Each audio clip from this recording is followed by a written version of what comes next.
Bonjour, je suis Alice et aujourd'hui j'aimerais commencer cet épisode par une scène. Une scène toute simple, peut-être que tu l'as déjà vécue. Deux personnes viennent de faire l'amour. Elles sont allongées, le silence s'installe quelques secondes. Puis l'une demande: Alors, c'était bien? L'autre répond: Oui. Fin de la conversation. Et pourtant, si on pouvait entendre ce qui se passe dans leur tête, peut-être que ça ressemblerait plutôt à ça. J'espère que j'ai pas été nulle. J'espère qu'il ou elle a pris du plaisir. Je n'ai pas osé dire ce que j'aimais. Je n'ai pas osé dire ce qui m'a dérangé. Je me demande si j'ai été à la hauteur. Tu vois, deux personnes, un seul mot échangé et des dizaines de pensées qui restent enfermées. Je crois que beaucoup de personnes vivent leur sexualité exactement comme ça. Elles parlent très peu, elles supposent énormément.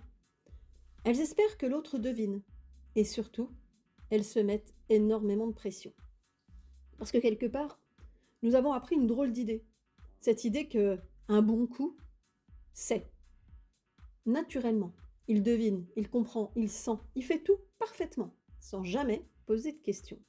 Comme si la sexualité ressemblait à un examen, avec une bonne réponse et une mauvaise. Je crois que cette croyance fait énormément de dégâts. Parce qu'elle nous empêche d'être curieux, elle nous empêche de poser des questions, elle nous empêche parfois même d'apprendre. Imagine un instant, tu rencontres quelqu'un qui parle une langue étrangère. Tu ne la connais pas. Tu vas forcément poser des questions. Tu vas demander, tu vas observer, tu vas essayer de comprendre. Personne ne trouvera ça étrange. Mais dans la sexualité, poser une question est parfois vécu comme un vœu d'incompétence. Comme si dire: qu'est-ce que tu aimes était moins séduisant que faire semblant de savoir. Et moi, je trouve ça fascinant. Parce que pour moi, c'est exactement l'inverse. La curiosité est probablement l'une des choses les plus séduisantes qui existent. Tu sais, pendant longtemps, on nous a parlé de sexualité comme d'une performance. On nous a parlé de durée, de fréquence, d'orgasme, de réussite, de prouesse.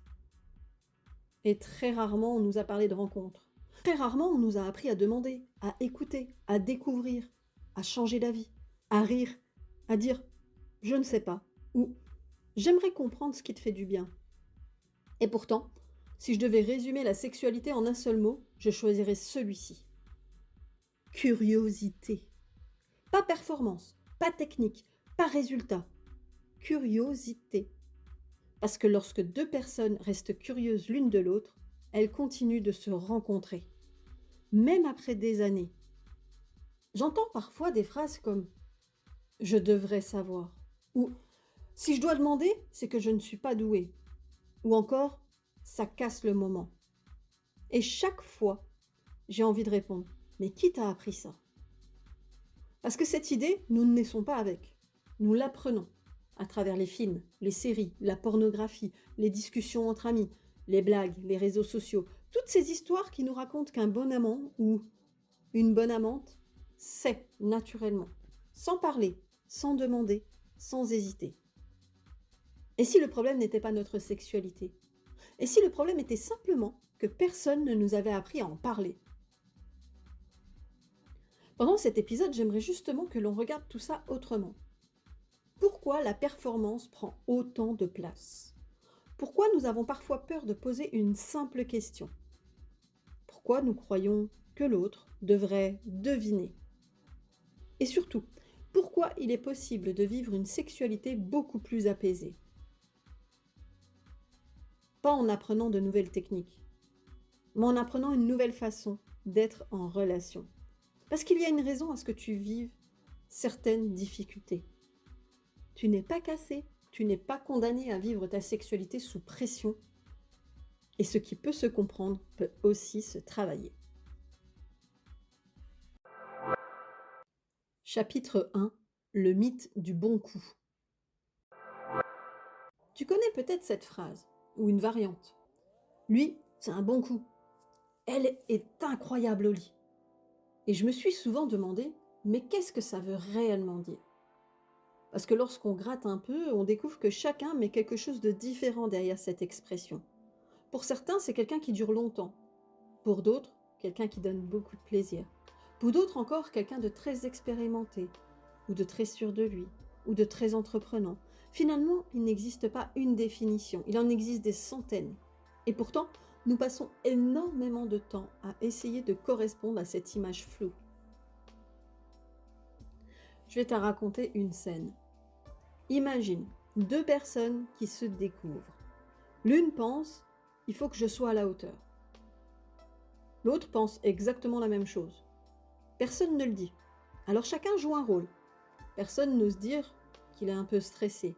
Personne n'ose demander. Personne n'ose ralentir. Personne n'ose reconnaître qu'il ne sait pas. Et tu sais ce qui est fou?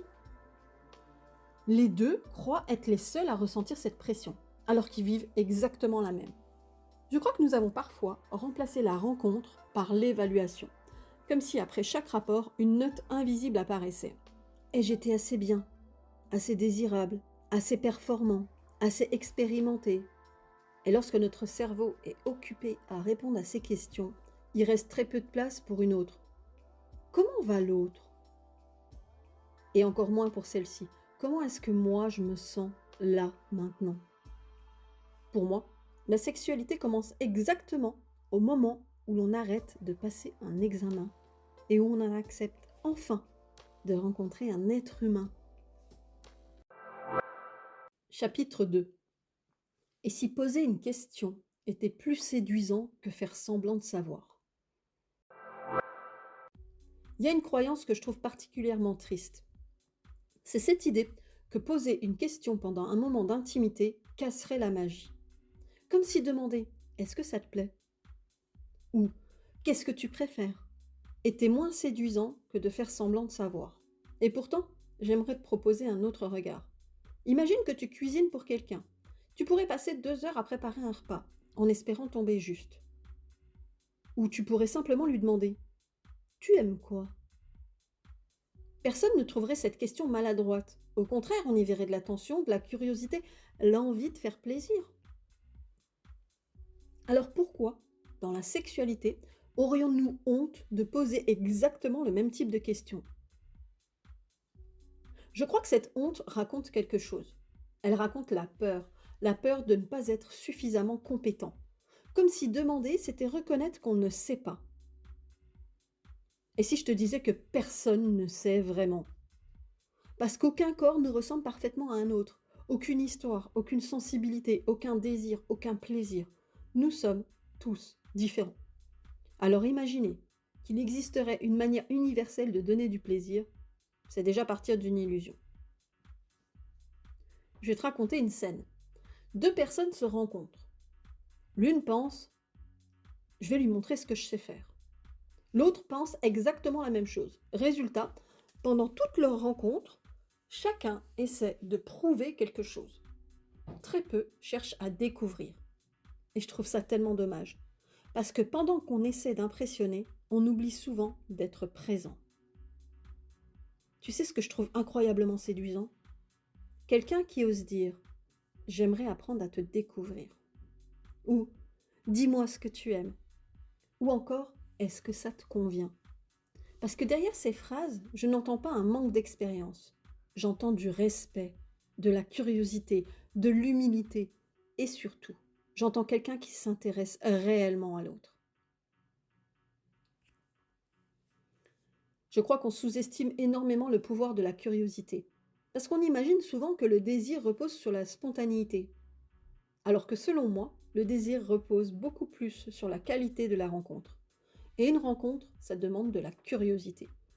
Je me souviens d'une personne qui m'avait dit un jour « J'ai toujours peur de poser une question parce que j'ai peur que l'autre pense que je suis nulle. » Cette phrase m'a profondément touchée, parce qu'elle résume ce que vivent énormément de personnes. Elles préfèrent parfois faire semblant de savoir plutôt que de risquer un jugement. Et pourtant, la plupart du temps, l'autre est simplement heureux qu'on s'intéresse à lui.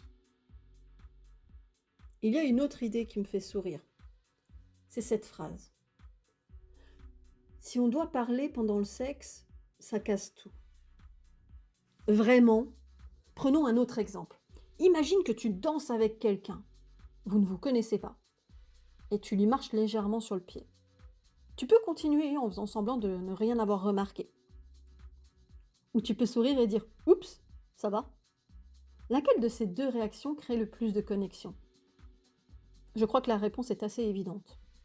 Pourquoi serait-ce différent dans la sexualité? Et puis, il y a quelque chose que j'aimerais vraiment dire.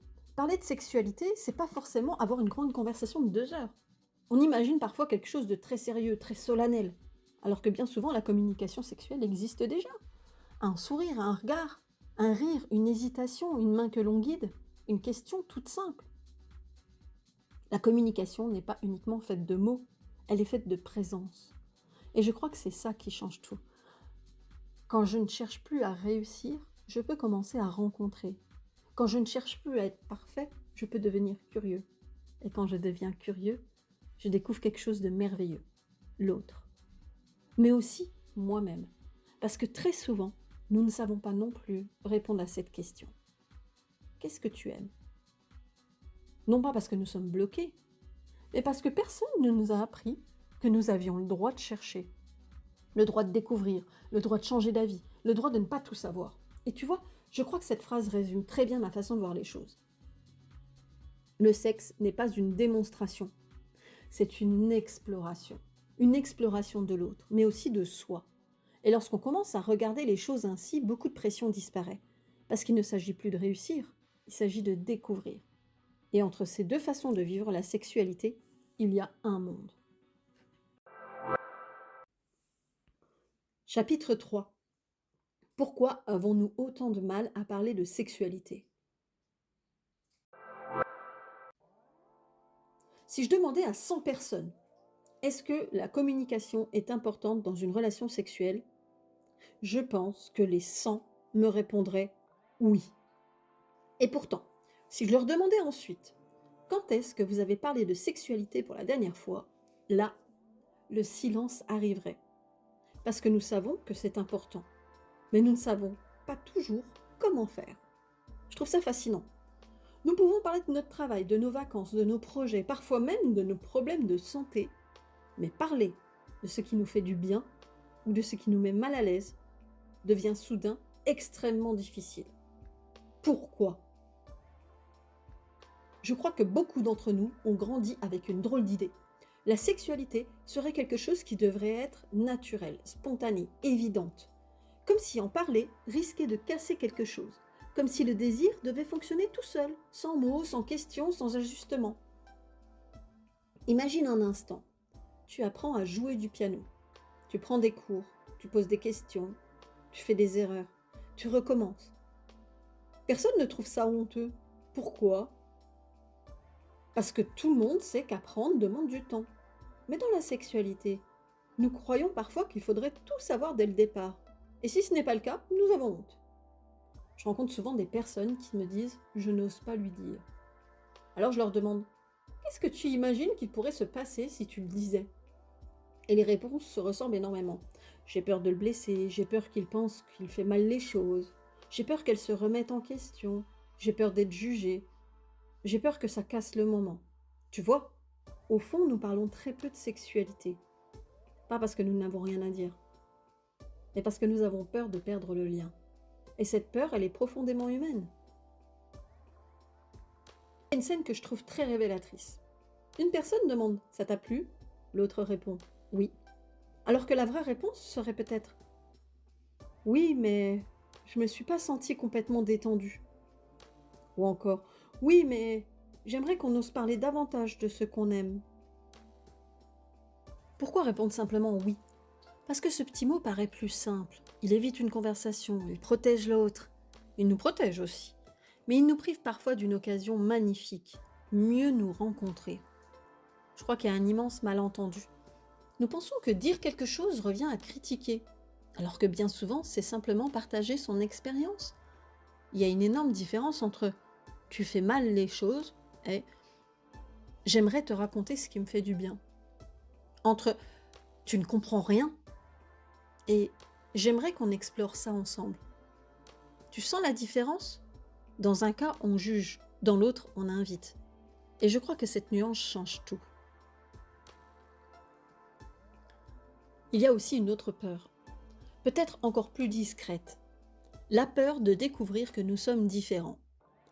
Parce que tant qu'on ne parle pas, on peut imaginer que tout va bien. Mais dès que l'on commence à mettre des mots, on découvre parfois qu'on n'a pas les mêmes envies, pas les mêmes rythmes, pas les mêmes besoins. Et cela peut faire peur. Pourtant, être différent ne signifie pas être incompatible. Ça signifie simplement qu'il y a une conversation à avoir. Et je trouve cette idée beaucoup plus rassurante que celle qui consiste à croire que deux personnes devraient fonctionner exactement de la même façon. Je pense qu'il y a une phrase qu'on devrait entendre beaucoup plus souvent. Parler de sexualité ne casse pas le désir. Parler de sexualité construit la sécurité. Et lorsque la sécurité grandit, le désir a souvent beaucoup plus d'espace pour exister. En séance, je ne demande jamais aux personnes « Qu'est-ce qui ne va pas dans votre sexualité ?» Je leur demande plutôt « De quoi est-il devenu difficile de parler ?» Parce que très souvent, le problème n'est pas la sexualité. Le problème, c'est le silence qui s'est installé autour d'elle. Et lorsque ce silence commence doucement à disparaître, quelque chose change. Pas seulement dans la vie sexuelle, dans la relation tout entière. Parce qu'on découvre qu'il est possible de parler de sujets intimes sans se juger, sans chercher un coupable, sans avoir besoin d'avoir raison, simplement en restant curieux. Et si aujourd'hui tu te reconnais dans ces peurs, j'aimerais vraiment que tu retiennes ceci. Il y a une raison à ce que tu trouves ces conversations difficiles. Tu n'es pas anormal. Tu n'es pas condamné à garder tout ça pour toi. Et ce qui peut se comprendre peut aussi se travailler. Chapitre 4. Pourquoi l'orgasme est-il devenu un objectif? J'aimerais te poser une question toute simple. Quand tu penses à une relation sexuelle réussie, qu'est-ce qu'il te vient spontanément à l'esprit? Prends quelques secondes pour y réfléchir, vraiment. Quelle est la première image qui apparaît? Je me suis rendu compte, au fil des années, que beaucoup de personnes répondaient presque toujours la même chose. L'orgasme. Comme si c'était lui qui décidait si une rencontre avait été réussie ou ratée. Et je trouve ça fascinant, parce qu'on ne fait presque jamais ça dans les autres domaines de notre vie. Imagine que tu passes une magnifique soirée avec un ami. Vous riez, vous discutez, vous vous sentez bien. En rentrant chez toi, tu ne te demandes pas « Oui, mais est-ce que cette soirée a atteint son objectif ?» Non. Tu te souviens de ce que tu as vécu, de ce que tu as ressenti, de la qualité du moment. Alors pourquoi la sexualité serait-elle différente? J'ai parfois l'impression que nous avons transformé l'orgasme en ligne d'arrivée, comme si toute la rencontre n'était qu'un chemin pour y parvenir. Et lorsque l'on transforme quelque chose en objectif, il se passe souvent un phénomène étrange. On cesse progressivement d'habiter le chemin. On pense au résultat, plus qu'au moment présent. Imagine quelqu'un qui part en randonnée. Toute la journée, il regarde uniquement le sommet. Il ne voit pas les paysages, il ne sent pas le vent, il ne remarque pas les fleurs, il ne profite pas du chemin. Il veut seulement arriver. Je crois que beaucoup de personnes vivent leur sexualité exactement comme ça. Elles regardent le sommet et elles oublient le voyage. Et puis il y a cette pression, cette petite voix intérieure. Il faut que ça marche, il faut que je lui donne du plaisir, il faut que j'y arrive, il faut que ça se finisse bien. Tu remarqueras quelque chose dans toutes ces phrases. Il y a le mot « il faut ».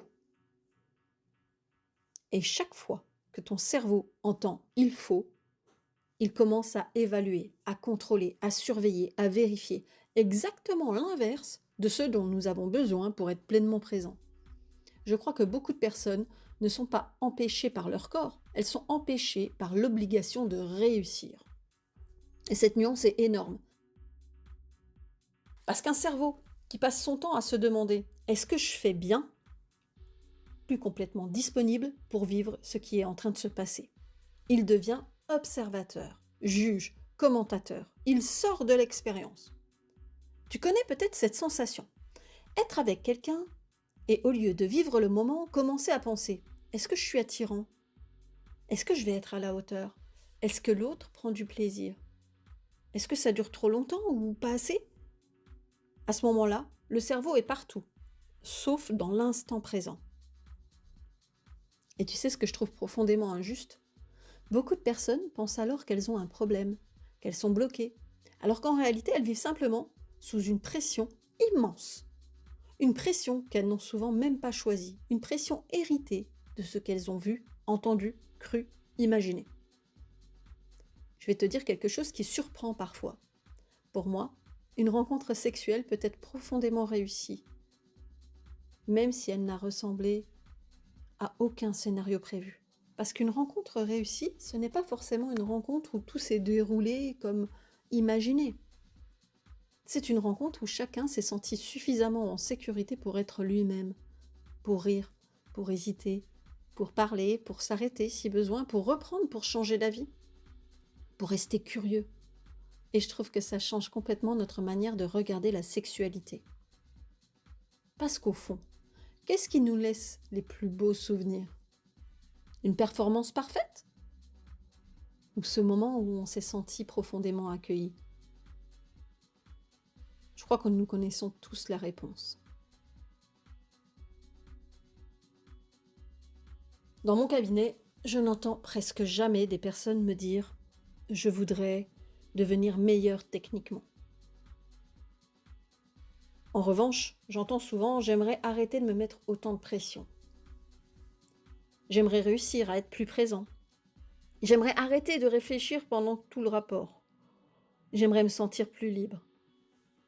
Et pour moi, c'est exactement là que commence le travail. Pas sur les gestes, sur la relation, sur le regard que l'on porte sur soi, sur les croyances que l'on transporte depuis parfois des années. Parce que lorsque l'on cesse de chercher à réussir, on recommence souvent à se rencontrer. Chapitre 5. En séance, on ne cherche pas à devenir meilleur au lit. On apprend à mieux se rencontrer. Quand les personnes prennent rendez-vous avec moi pour une difficulté sexuelle, elles arrivent souvent avec une demande très précise. Elles pensent avoir un problème, elles veulent une solution, une technique, une méthode. Quelque chose qui leur permette enfin de bien faire. Et c'est complètement compréhensible. C'est ce que notre société nous apprend. Lorsqu'un domaine ne fonctionne pas, il suffirait d'apprendre à mieux faire. Alors elles arrivent parfois en pensant que je vais leur expliquer comment être un meilleur partenaire.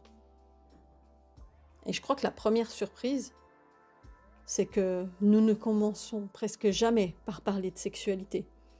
Nous parlons d'abord de la personne, de son histoire, de ses croyances, de son rapport au corps, de sa manière de communiquer, de ce qu'elle s'autorise ou ne s'autorise pas. Parce que très souvent, la sexualité n'est pas le problème. Elle est le lieu où le problème devient visible. Je rencontre des personnes qui passent leur temps à vouloir faire plaisir, partout, au travail, dans leur famille, avec leurs amis. Alors évidemment, cette manière d'être entre aussi dans leur vie sexuelle. Elles cherchent à répondre aux attentes, à ne pas décevoir, à faire comme il faut. Et progressivement, elles s'éloignent d'une question pourtant essentielle. Et moi, qu'est-ce que je ressens ? Je rencontre aussi des personnes qui ont appris à cacher leurs besoins, qui ont peur de déranger, qui s'excusent presque d'exister. Alors comment pourrait-elle du jour au lendemain réussir à dire « j'aimerais essayer autre chose » ou « là, je ne suis pas à l'aise » ou encore « j'aimerais qu'on en parle ».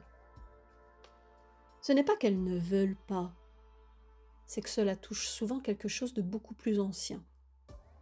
Et c'est pour ça que je ne crois pas aux recettes toutes faites. Parce qu'on peut apprendre une phrase parfaite sans jamais réussir à la prononcer. On peut connaître toute la théorie et rester complètement bloqué au moment où il faudrait dire « j'ai besoin de te parler ». Pourquoi ? Parce que la difficulté n'est pas dans les mots. elle est dans la sécurité que l'on ressent à les prononcer. C'est pour ça que dans mon approche, je m'intéresse énormément au système nerveux. Parce qu'un système nerveux qui se sent en danger va chercher à protéger, à éviter, à faire plaisir, à contrôler, à se taire, à faire semblant, à performer. Et toutes ces réactions ont un sens. Il y a une raison à ce que tu fonctionnes ainsi.